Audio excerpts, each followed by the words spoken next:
Well, good morning, and welcome to Morning Gospel Fuel with Mr. G.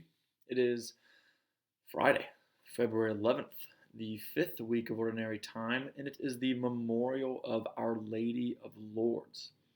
Um, Our Lady of Lourdes, that is one of the most popular Marian apparitions that took place in Lourdes, France, by Mary, the mother of Jesus, in which the first apparition occurred on this day, February 11th, in 1858, by the future Saint Bernadette Soubirous, whenever she was only 14 years old. And she was out playing, and then she told her mother that a lady spoke to her in the cave of Massabielle, whenever well, I guess she was gathering firewood. She wasn't playing, but she was with her sister and a friend. Um, But anyway, it says similar apparitions of Our Lady were reported on 18 occasions that year of 1858, and until the climax revelation of Our Lady of the Immaculate Conception took place. So that's why I wear one of these chains as a medal of the Immaculate Conception. So anyway, we endorsed this veneration of the Blessed Virgin Mary in Lourdes. The local bishop did back in 1862, only 4 years after it took place. So that is what we celebrate today, Our Lady of Lourdes in Lourdes, France. I'll check that out. Look at that because I'm gonna grab something. This right here is actually some holy water from that spring, that fountain of water that springs up, and the water from Lourdes, France. So this is actually from Lourdes, France, given to me from a buddy of mine from France who used to teach with me at Piqua. So there we go. I'll have to bless myself with that today. Anyway, today's gospel, as I should probably get out my Bible, is from Mark chapter 7, verses 31 through 37. Let's begin in the name of the Father, Son, Holy Spirit. Amen. Again, he left the district of Tyre and went by way of Sidon to the Sea of Galilee, into the district of the Decapolis. And people brought to him a deaf man who had a speech impediment, and begged him to lay his hand on him. He took him off by himself away from the crowd. He put his finger into the man's ears, and spitting, touched his tongue. Then he looked up to heaven, and groaned, and said to him, Ephphatha, that is, be opened. And immediately the man's ears were opened, his speech impediment was removed, and he spoke plainly.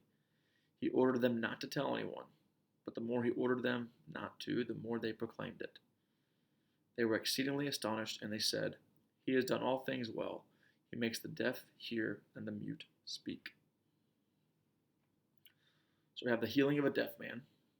And, oftentimes whenever I read scripture, you try to put yourself in the scene and kind of character portrayal. And this man's deaf, so he can't hear a thing. So imagine you're deaf. You go to Jesus. It's just you and Jesus, one-on-one. You can't hear anything, but Jesus knows that you want healed. You can speak, but you can't hear. And then all of a sudden, Jesus, with his loving gaze that looks down upon him, puts his finger into the man's ears, and then spitting, touched his tongue. Then he looked up to heaven and groaned, and said to him, Ephphatha, be opened. Then immediately it was opened. So we see that immediately it was opened. Mark, who's writing this gospel, but it's interesting because Jesus was with the deaf man solo, but then all of a sudden this man Jesus spits, touches your tongue and your ears, and you're healed.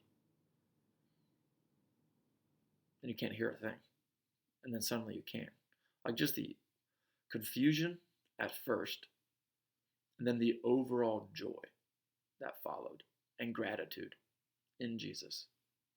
And so I think that that's something that we ourselves can take to prayer today, and realize that it is okay to be confused. But we still need to seek Jesus out amongst the confusion, amongst sometimes the doubts of wondering, what is God doing?